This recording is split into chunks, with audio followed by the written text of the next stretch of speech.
नमस्कार साथियों, मैं हूं नरेंद्र सिकरवर और आप देख रहे हैं यहाँ 3 दिनों से आमरण अनशन आंदोलन जारी है।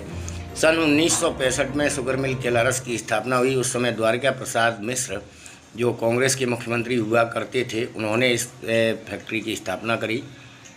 सहकारिता के माध्यम से इस शुगर मिल को बनाया गया। उस समय चारों तरफ का किसान भिंड, मुरैना, श्योपुर, शिवपुरी, गुना, दतिया, यहाँ तक के नज़दीकी राज्य राजस्थान के धौलपुर के किसान भी यहाँ गन्ना लाते थे। लेकिन विगत 20 वर्षों से ये फैक्ट्री पूर्णतः बंद पड़ी है और 18 वर्षों से तो जो है बंद हो गई। एक बार बीच में चलने का प्रयास भी हुआ था, लेकिन अब इतनी उदासीनता है। 20 वर्षों से बीजेपी की ही सरकार प्रदेश में बैठी हुई है और केंद्र में भी अब बीजेपी की सरकार है। बावजूद इसके भी सहकारिता के इस उद्योगों को खत्म करने की जो साजिश रची जा रही है, इसकी परिसंपत्तियों को जो बेचने की साजिश रची जा रही है, एमएसएमई के माध्यम से इसे बेचने की, निजी हाथों में सौंपने की जो तैयारी है, उसको लेकर ये आंदोलन शक्कर कारखाना बचाओ और चलाओ संघर्ष समिति के बैनर तले लंबे समय से चला आ रहा है। अब इसका नेतृत्व यहाँ के स्थानीय विधायक पंकज उपाध्याय कर रहे हैं, जो विगत 3 दिनों से आमरण अनशन पर बैठे हैं। पर देखने में आ रहा है कि अभी तक यहाँ शासन प्रशासन की ओर से कोई भी नुमाइंदा नहीं आया है, ना अभी तक शासन प्रशासन के कानों पर जू रही है।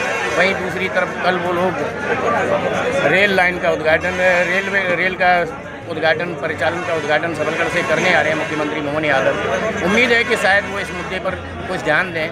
वैसे वो कई बार अपने भाषणों में कहते रहे कि हम शुगर मिल को चालू करेंगे, ये करेंगे, पर अभी तक देखने भी आया। जब भी यहाँ एक बार पगारा में कैबिनेट की बैठक का भी शिवराज सिंह चौहान तत्कालीन मुख्यमंत्री ने कहा था कि हम पगारा में कैबिनेट की बैठक करेंगे अगर बीजेपी की सरकार आती है और शुगर मिल को चलाएंगे। लेकिन इसके बाद भी अभी तक कोई ऐसे प्रयास नहीं किए गए। ये आप देख सकते हैं कितना उदासीन रवैया है। आप दिल्ली के जंतर मंतर से देख लो कि 21 दिन सोनम वांगचुक आमरण अनशन पर रहते हैं, बावजूद इसके भी उन्हें ज़बरदस्ती हटाया जाता है। ऐसी कुछ साजिशों की बू यहाँ भी आ रही है। लेकिन यहाँ चूँकि संघर्ष समिति मजबूत है और वो आखिरी दम तक लड़ेगी, ऐसा लगता है, ऐसा प्रतीत होता है। मध्य प्रदेश का एक एक कार्यकर्ता, हमारे नेता, हमारे विधायक आपके संघर्ष में साथ है। ये आपकी लड़ाई नहीं, ये पूरे किसानों की लड़ाई है और ये लड़ाई अब आने वाले समय में पूरे मध्य प्रदेश के अंदर कांग्रेस पार्टी लड़ेगी। आप सब लोगों से उम्मीद करता हूं कि हमारे भाई को ताकत दीजिए, विश्वास दीजिए। आपकी लड़ाई, अपनी जान की बाजी को लगाकर पंकज भाई लड़ रहे हैं। मुझे उम्मीद है कि आपका साथ उनकी जीत का रास्ता प्रशस्त करेगा और शुगर मिल जो बंद पड़ी है, मजबूरी में इस सरकार को घुटने पे लाकर आप लोग शुगर मिल को खुलवाने का काम करेंगे। और जब शुगर मिल खुल जाएगी तो जो मेरे सामने हमारे किसान भाई बैठे हैं, उनके चेहरे पर खुशी होगी, उनके बच्चों को रोजगार मिलेगा। और आंदोलन का, आमरण अनशन आंदोलन का 3रा दिन है। इसे लेकर अब तक शासन या प्रशासन की ओर से कोई हलचल हुई है क्या?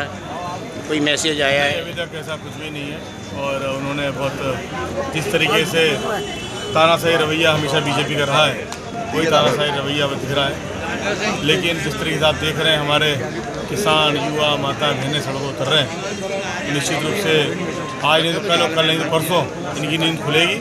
और नींद खुलना तय हो चुका है, क्योंकि अब देश का युवा सड़कों पर आने के लिए अपने आप को प्रस्तुत कर रहा है, लगातार लड़ाइयाँ लड़ रहा है। हमने देखा कि यहाँ की जंतर मंतर पर छोटे छोटे बच्चों ने लड़ाई लड़ी। तो ये तो किसानों की लड़ाई है और निश्चित रूप से हम लड़ाई जीतेंगे। और कोई डर वाली बात नहीं है। 2 दिन, 4 दिन, 6 दिन नहीं आए, कोई फर्क नहीं पड़ता।